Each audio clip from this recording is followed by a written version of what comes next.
मैं हूं रेशमा आपके साथ और मेरे साथ हैं मेरी सहयोगी बीना सिंह। आइए हेडलाइंस पर नजर डालते हैं।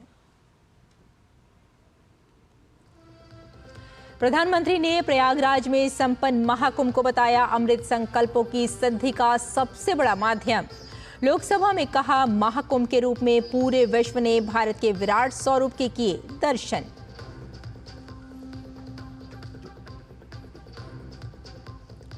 रेल कोच का बड़ा निर्यातक बनकर उभरा भारत। रेल मंत्री अश्विनी वैष्णव ने लोकसभा में कहा, आज ऑस्ट्रेलिया को किया जा रहा है भारत में उत्पादित मेट्रो कोच का निर्यात। जल्द ही तमिलनाडु में बनने वाली रेल के पहिए सारी दुनिया में किए जाएंगे निर्यात।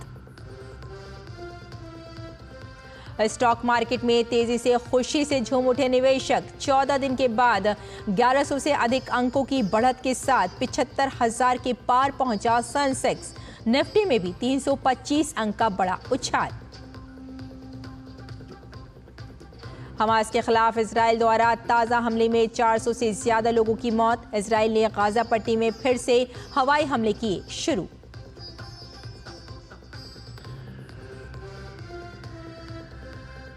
और अंतरिक्ष यात्री सुनीता विलियम्स और उनके अन्य साथियों को लेकर धरती के लिए रवाना हुआ स्पेस एक्स का कैप्सूल।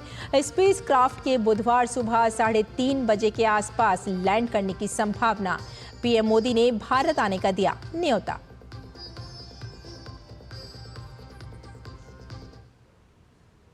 और आइए अब विस्तार से डालते हैं खबरों पर नजर। प्रधानमंत्री नरेंद्र मोदी ने महाकुंभ को भारत के इतिहास में अहम मोड़ करार दिया। उन्होंने लोकसभा में कहा कि दुनिया ने देश के विराट स्वरूप को देखा और ये सबका प्रयास का साक्षात स्वरूप था। उन्होंने निचले सदन में प्रयागराज महाकुंभ को लेकर दिए एक वक्तव्य में ये भी कहा कि महाकुंभ से एकता का अमृत और कई अन्य अमृत निकले हैं।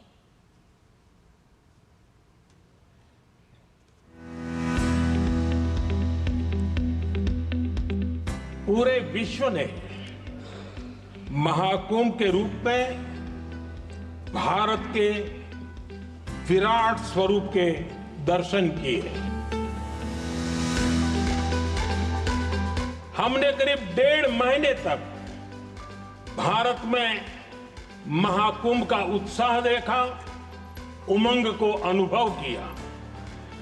कैसे सुविधा असुविधा की चिंता से ऊपर उठते हुए कोटि कोटि श्रद्धालु श्रद्धा भाव से जुटे, ये हमारी बहुत बड़ी ताकत है। महाकुंभ ऐसा आयोजन रहा जिसमें देश के हर क्षेत्र से, हर एक कोने से आए लोग एक हो गए। लोग अहम त्याग कर वयम के भाव से, मैं नहीं हम की भावना से प्रयागराज में जुटे। अलग अलग राज्यों से लोग आकर पवित्र त्रिवेणी का हिस्सा बने। महाकुंभ ने उन शंकाओं आशंकाओं को भी उचित जवाब दिया है जो हमारे सामर्थ्य को लेकर कुछ लोगों के मन में रहती है। पिछले वर्ष अयोध्या के राम मंदिर प्राण प्रतिष्ठा समारोह में हम सभी ने यह महसूस किया था कि कैसे देश अगले 1000 वर्षों के लिए तैयार हो रहा है। इसके ठीक 1 साल बाद महाकुंभ के इस आयोजन ने हम सभी के इस विचार को और दृढ़ किया है। देश की ये सामूहिक चेतना देश का सामर्थ्य बताती है।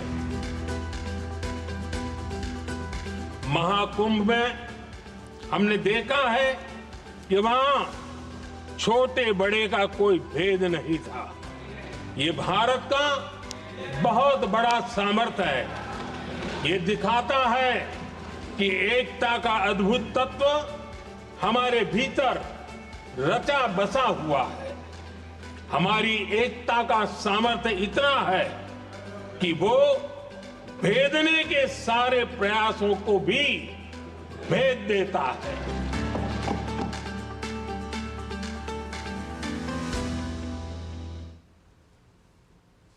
और प्रधानमंत्री नरेंद्र मोदी ने अपने हालिया मॉरिशस यात्रा का जिक्र किया। उन्होंने बताया कि पिछले हफ्ते जब वे त्रिवेणी का पवित्र जल मॉरिशस लेकर गए थे, तब उस जल को वहां के गंगा तालाब में प्रवाहित किया गया तो वहां बहुत ही उत्साह और आस्था का माहौल था। बीते हफ्ते मैं मॉरिशस में था। मैं त्रिवेणी से, प्रयागराज से महाकुंभ के समय का पावन जल लेकर गया था। जब उस पवित्र जल को मॉरिशस के गंगा तालाब में अर्पित किया गया तो वहां जो श्रद्धा का, आस्था का, उत्सव का माहौल था वो देखते ही बनता था।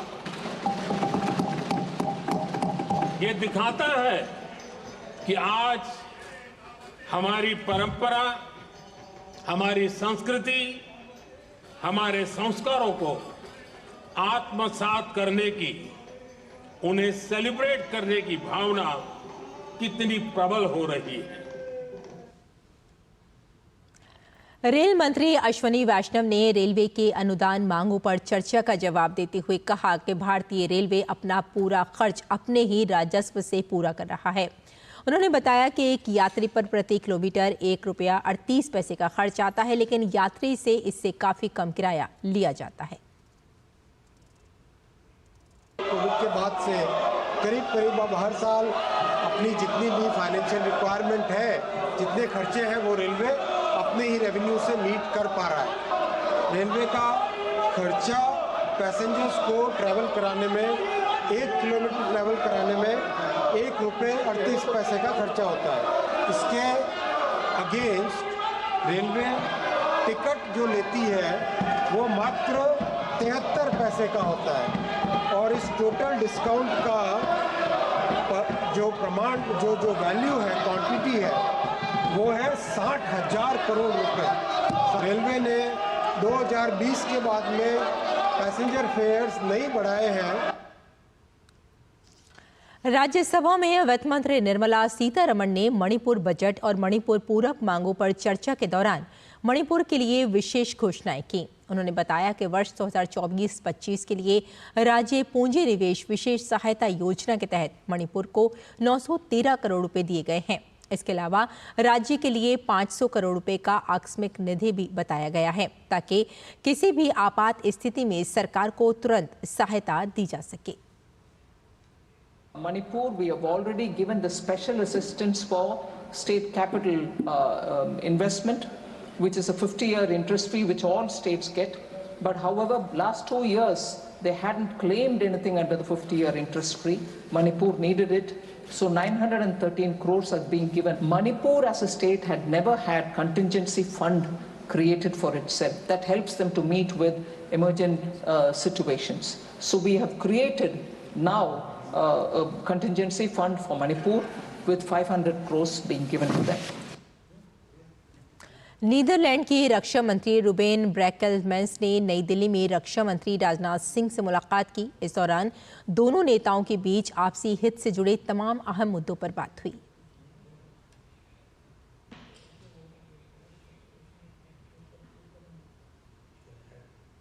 केंद्रीय मंत्री और भाजपा के राष्ट्रीय अध्यक्ष जेपी नड्डा ने नई दिल्ली में न्यूजीलैंड के प्रधानमंत्री क्रिस्टोफर लक्सन से मुलाकात की। इस दौरान भाजपा के विदेश मामलों के प्रभारी डॉक्टर विजय चौथाईवाले भी मौजूद रहे।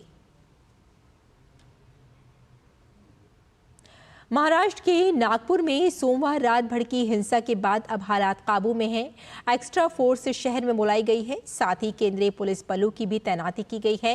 स्थिति को नियंत्रण में रखने के लिए अतिरिक्त पुलिस कर्मियों और एसपीआरएफ की एक टीम को भी यहां तैनात किया गया है। शहर में हिंसा के बीच निषेधाज्ञा लागू कर दी गई है, साथ ही सीसीटीवी फुटेज के आधार पर पुलिस जांच भी कर रही है। लोगों से घरों के बाहर नहीं निकलने की अपील की गई है। हिंसा में करीब 30 पुलिसकर्मी घायल हुए हैं और करीब 47 लोग हिरासत में लिए गए हैं। नागपुर में हाल ही में हुई हिंसा पर मुख्यमंत्री देवेंद्र फडणवीस ने विधानसभा में विस्तृत बयान दिया। उन्होंने इस हिंसा की जड़ में फैली अफवाहों का उल्लेख करते हुए कहा कि शाम को एक अफवाह ने तूल पकड़ ली, जिसकी वजह से मामला गरमाया और हिंसा की घटनाएं हुई। इस हिंसा में 12 दोपहिया वाहन क्षतिग्रस्त हो गए। हिंसा की गंभीरता का अंदाजा इस बात से लगाया जा सकता है कि एक क्रेन और 2 जेसीबी समेत 4 पहिया वाहनों को जलाया गया। इसके अलावा कुछ लोगों पर तलवार से भी हमला किया गया। घटना स्थल पर 80 से 100 लोगों का जमावड़ा हुआ था। मुख्यमंत्री ने बताया कि इस मामले में 5 एफआईआर दर्ज की गई हैं।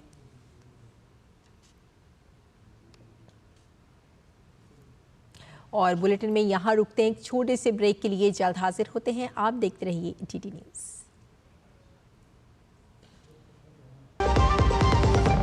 Under the Honorable PM's leadership, an unprecedented push to yoga has been given.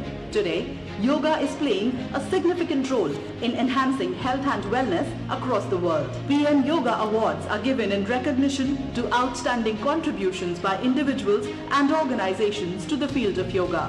These awards carry a trophy, certificate and a prize of 25 lakh rupees. Hurry! Send your entries through MyGov platform before 31st March. Visit Ministry of Ayush website or MyGov platform for more details. जब धरती चीर कर निकलता है लोहे का पत्थर और मिलता है मोंगिया के जोश से, फिर तपता है, पिघलता है और बनता है फौलाद। अब होता है सरिया सारी खूबियों के साथ। मोंगिया स्टील, मजबूत देश का मजबूत सरिया।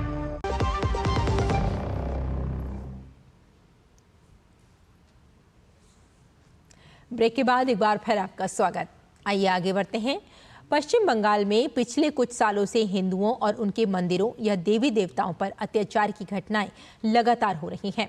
इस मुद्दे को उठाते हुए भाजपा विधायकों ने आज राज्य विधानसभा में चर्चा के लिए स्थगन प्रस्ताव रखा था। इसमें खास तौर पर हालिया डोल यात्रा और होली के दौरान सनीथिया, नानूर, तामलुक और नंदीग्राम जैसी जगहों पर हुए अत्याचारों की बात थी, लेकिन स्पीकर ने प्रस्ताव को खारिज कर दिया और विरोध में भाजपा विधायकों ने सदन से वॉकआउट कर दिया। भाजपा विधायकों ने विधानसभा परिसर में प्रदर्शन भी किया।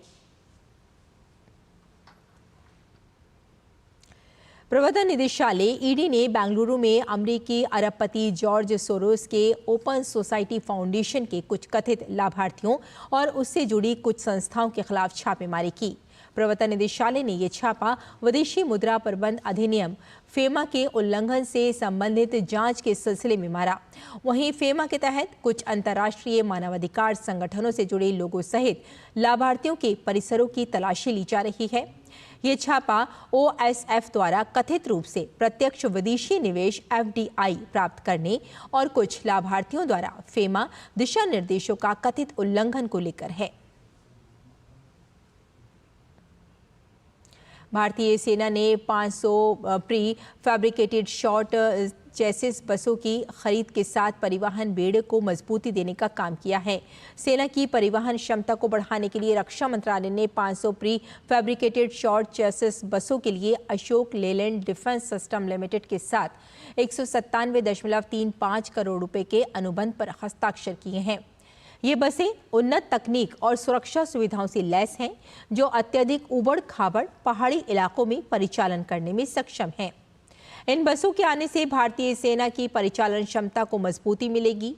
इससे न केवल स्वदेशी रक्षा विनिर्माण क्षमता को बढ़ावा मिलेगा, बल्कि निरंतर रोजगार सृजन भी होगा। यह अनुबंध आत्मनिर्भर भारत के हमारे प्रयास में भी महत्वपूर्ण भूमिका निभाएगा। टीबी HIV अनुसंधान में वैश्विक विशेषज्ञ और विश्व स्वास्थ्य संगठन में मुख्य वैज्ञानिक सलाहकार रहीं डॉक्टर सौम्या स्वामीनाथन ने कहा कि बीते 10 सालों में देश में टीबी उन्मूलन की दिशा में उल्लेखनीय प्रगति हुई है। उन्होंने कहा कि टीबी उन्मूलन में रिसर्च इनोवेशन की अहम भूमिका है। डीडी न्यूज से खास बातचीत में उन्होंने ये भी कहा कि जल्द ही टीबी पर वैक्सीन आने वाला है जो टीबी उन्मूलन में गेम चेंजर साबित होगा। भारत सरकार बहुत तरह के प्रयास कर रही है टीबी उन्मूलन के लिए। आप कैसे देखते हैं कि इसमें टेक्नोलॉजी कितनी भूमिका, इनोवेशन की कितनी भूमिका है और किस तरीके से प्रोग्रेस चल रहा है? टीबी जो है, जैसे हम जानते हैं, बहुत प्राचीन बीमारी है ये, और अब जो है पिछले 4-5-10 सालों में इसमें बहुत इनोवेशंस और नई चीज़ें निकली हैं जिससे हम उम्मीद कर सकते हैं कि टीबी को एक दिन बिल्कुल ख़त्म किया जा सकता है। टीबी इनोवेशन समिट इन्होंने किया है, इसमें हम देख सकते हैं कि भारत में कितना रिसर्च और इनोवेशन के फील्ड में कितना प्रोग्रेस हुआ है। जैसे कोविड में रैपिड टेस्ट करते थे, उस तरह का एक स्वैब जीभ से या नाक से निकाल के वहीं पर एक हेल्थ वर्कर टेस्ट करके आपको 2-3 मिनट के अंदर बता सकती हैं कि आपको टीबी है या नहीं है। तो आप देख सकते हैं कि कहाँ से हम कहाँ अब पहुँच रहे हैं। और दूसरी बात, जो आर्टिफिशियल इंटेलिजेंस, आप एक्सरे के साथ उसको अगर हम जुड़ के उसको ले जाएं कम्युनिटी में, और अगर 100 लोगों का एक्सरे हो, उसमें से 8 या 10 ऐसे निकलेंगे जिसमें कुछ हो सकता है कि उसको कोई लीजन निकल आए, उसका सस्पिशन हो। तो इस तरह के जो मैसिव प्रोग्राम अब मुमकिन है करने के लिए, उससे लगता है कि अगले 5 सालों में हम बहुत टीबी एलिमिनेशन प्रोग्राम को आगे बढ़ा सकते हैं। जैसे भारत सरकार ने 100 दिवसीय सघन टीबी उन्मूलन अभियान चलाया है, कम्युनिटी बेस्ड है ये। इस तरह की जो सरकार के प्रयास है, पहल है, वो कितना फायदेमंद होगा? तो ये जो 100 दिन का एक्सपेरिमेंट है, इससे ये ज़रूर हमें बहुत डेटा अच्छा मिलेगा जिससे हम आगे और भी मजबूत कर सकते हैं टीबी प्रोग्राम। जो अगले 5 साल के लिए जो अब प्रोग्राम नेशनल स्ट्रेटेजिक प्लान बन रहा है, उसमें ये सब इनोवेशन को अंदर लेके जाना है। ये सिम्टोमेटिक मरीज की भी जांच की जा रही है, क्योंकि ऐसा लगता है कि आप कम्युनिटी में रहते हैं, वल्नरेबल पॉपुलेशन है। पिछले 4-5 साल का अनुसंधान हुआ है भारत में भी और बाहर भी, इससे ये पता लगा है। जैसे कोविड में पहले हम सोचते थे खांसी से ही ये कोविड फैल रहा है, बट बाद में पता लगा कि सिर्फ सांस लेने से कोविड को हम फैला सकते हैं, तो इसीलिए सबको मास्क पहनने की ज़रूरत थी। तो टीबी भी उसी तरह की एयरबॉर्न एक कीटाणु है, इसीलिए बहुत ज़रूरी है कि जिसको टीबी हो, चाहे उनको खांसी हो या नहीं हो, उनकी जांच हो, उनको ढूंढा जाए और उनका इलाज किया जाए। पहला तो ये है कि टीबी से डरने की कोई ज़रूरत नहीं है। दूसरा ये है कि अनुसंधान से बहुत सारी नई चीज़ें निकल रही हैं और हो सकता है कुछ सालों में एक वैक्सीन भी निकल आए, और अगर अच्छा सा एक टीका निकल आता है तो उससे तो बहुत ही गेम चेंजर हो जाएगा। जो भी लोग, अगर ऐसा लगता है कि उनको इस तरह के सिम्टम है, वो जांच कराएं, आगे आए, तभी टीबी हारेगा और देश जीतेगा और जल्द से जल्द भारत से टीबी का उन्मूलन होगा। कैमरामैन अनिल के साथ नितिन सिंह, डीडी न्यूज़, दिल्ली। और कई दिनों के बाद भारतीय शेयर बाजार में आज तूफानी तेजी आई। सेंसेक्स और निफ्टी दोनों प्रमुख सूचकांक ने लंबी छलांग लगाई। सेंसेक्स 1131 अंक चढ़कर 75,301 पर बंद हुआ, वहीं निफ्टी 325 अंक ऊपर चढ़कर 22,834 पर बंद हुआ। इससे पहले कल यानी सोमवार को भी सेंसेक्स और निफ्टी दोनों हरे रंग के निशान पर बंद हुए थे। और दिल्ली पुलिस की द्वारका जिले की टीम ने डीसीपी अंकित सिंह के नेतृत्व में काला जठेड़ी गैंग के 3 शूटर्स को एनकाउंटर किया है। पुलिस द्वारा रोके जाने पर गैंग के आरोपी मोहित और मनीष ने पुलिस पर फायरिंग कर दी, जिसके बाद पुलिस ने जवाबी कार्रवाई करते हुए उनके पैर पर गोली मारी। बताया जा रहा है कि बाबा हरिदास नगर इलाके में ये शूटर्स जा रहे थे। इसी दौरान पुलिस ने इन्हें रोकने की कोशिश की। ये बदमाश पुलिस की टीम पर फायरिंग कर भागने की कोशिश करने लगे। जवाबी कार्यवाही में पुलिस की गोली तीनों को लगी और उन्हें गिरफ्तार कर लिया गया है, जहां अस्पताल में उनका इलाज चल रहा है। बता दें कि कुख्यात गैंगस्टर काला जठेड़ी अभी दिल्ली की तिहाड़ जेल में बंद है, लेकिन बाहर उसका गैंग एक्टिव है। उसके कई गुर्गों को पुलिस गिरफ्तार कर चुकी है। काला जठेड़ी गैंग के 2 लोगों को एनकाउंटर के बाद गिरफ्तार किया गया है। सर, क्या कुछ ये पूरा मामला था, कैसे एनकाउंटर हुआ और किस तरह का इनके इनपुट से? काला जठेड़ी गैंग के मेंबर ओम प्रकाश काला के 3 शूटर्स को पकड़ा गया है। तीनों शूटर्स के नाम हैं मोहित एलियास शूटर, प्रवीण एलियास टोना और तीसरा है मनीष एलियास हाथी। तीनों ही बाबा हरिदास नगर के ही रहने वाले हैं और इसी एरिया में ये एक्सटॉर्शन के लिए हाल ही में वारदातों को अंजाम दे रहे थे। 2 क्रिमिनल्स मनीष और मोहित को कल थाना पुलिस के द्वारा पेट्रोलिंग के दौरान रोड पर बाइक पर घूमते हुए देखा गया। चिन्हित होने के उपरांत रुकने का निर्देश देने के बावजूद इनके द्वारा भागने का प्रयास किया गया। पुलिस एक्शन में इनको पकड़ा गया और जब हथियारों की बरामदगी के क्रम में इन्होंने पुलिस पर फायर किया तो पुलिस ने सेल्फ डिफेंस में फायर किया। पुलिस एक्शन में दोनों क्रिमिनल्स को पांव में गोली लगी है। इन्हीं के तीसरे साथी प्रवीण एलियास टोना, जो कि हमारा बीएचडी नगर का बीसीबी है, वो रात में झटीकरा मोड़ छावला थाना अंतर्गत आ रहा था। उसको इंटरसेप्ट किया गया बट उसने पुलिस पर फायर किया। पुलिस एक्शन में उसको भी पांव में गोली लगी है। तीनों ही क्रिमिनल्स अभी इलाजरत हैं। टोटल अभी अब तक हमें 4 हथियारों की बरामदगी और बाइक बरामद हुई है। कुछ दिनों से देखें तो लगातार इनकाउंटर्स हो रहे हैं, लगातार दबिश डाली जा रही है। क्या कुछ खास एक मैसेज है इनके लिए कि अब इनकी ये जो गुंडागर्दी है, बदमाशी है, एक्सटॉर्शन से ये सब नहीं चलेगा? क्योंकि जब से दिल्ली में नई गवर्नमेंट भी रिफॉर्म हुई है, होम मिनिस्टर के साथ मीटिंग हुई है, तो खास निर्देश भी दिए गए कि नकेल कसी जाए। पुलिस के द्वारा इन सभी आपराधिक एलिमेंट्स और इनको जो सपोर्ट करने वाले एलिमेंट्स हैं उनके विरुद्ध कार्रवाई निरंतर जारी है और वो जारी रहेगी। कैमरा मोहित के साथ मैं मुकेश शुक्ला, डीडी न्यूज़ दिल्ली। और हमास के खिलाफ नए इजरायली हमलों में अब तक 413 लोगों के मारे जाने और करीब 660 लोगों के घायल होने की खबर है। रिपोर्ट के अनुसार इजराइल ने गाजा पट्टी में फिर से हवाई हमले शुरू कर दिए, जो जनवरी में युद्ध विराम लागू होने के बाद से इस क्षेत्र में हमास के ठिकानों पर सबसे भारी हमला है। प्रधानमंत्री बेंजामिन नेतन्याहू ने कहा कि उन्होंने युद्ध विराम को बढ़ाने के लिए चल रही वार्ता में प्रगति न होने के कारण हमले का आदेश दिया है। नेतन्याहू के कार्यालय ने कहा कि इजराइल अपनी सैन्य ताकत बढ़ाकर हमास के खिलाफ और कार्रवाई करेगा। हमास के एक अधिकारी ताहिर नूनू ने इजरायली हमलों की निंदा की। एक बयान में हमास ने इस इजराइल की अकारण बढ़ती कार्रवाई करार दिया और कहा कि इसने इजरायली बंधकों के भाग्य को खतरे में डाल दिया है। और अंतर्राष्ट्रीय अंतरिक्ष स्टेशन में फंसे नासा के अंतरिक्ष यात्री सुनीता विलियम्स और बुच विल्मोर को लेकर स्पेस एक्स का कैप्सूल धरती के लिए रवाना हो गया है। सुनीता विलियम्स और बुच विल्मोर भारतीय समय अनुसार बुधवार तड़के 3:27 पर धरती पर लौटेंगे। नासा ने एलन मस्क के स्वामित्व वाली स्पेस एक्स के यात्री ड्रैगन 10 क्रू यान के ISS से अनडॉकिंग का वीडियो शेयर करते हुए कहा कि दोनों अंतरिक्ष यात्री अपने रास्ते पर हैं। क्रू 9 ने आज भारतीय समय अनुसार सुबह 10:35 पर स्पेस स्टेशन से अनडॉक किया। नासा के अनुसार सुनीता विलियम्स और 3 अन्य अंतरिक्ष यात्रियों को लेकर आने वाला अंतरिक्ष यान भारतीय समय के अनुसार बुधवार तड़के करीब 3:30 बजे होगा। अमेरिका फ्लोरिडा तट के पास उनका स्प्लैश डाउन होने वाला है, जिसके लिए नासा की तैयारी जोरों पर है।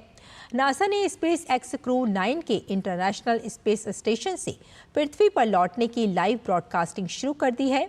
सुनीता विलियम्स और बुच विल्मोर के साथ नासा के अंतरिक्ष यात्री निक हैग और अलेक्जेंडर गोर्बुनोव का 17 घंटे का सफर कल तड़के भारतीय समय अनुसार सुबह 3:27 पर फ्लोरिडा के तट पर स्प्लैश डाउन के साथ समाप्त होगा। तो हमारे इस विशेष बुलेटिन में फिलहाल इतना ही। मुझे और मेरी सहयोगी बीना सिंह को यहीं अनुमति दें। नमस्कार।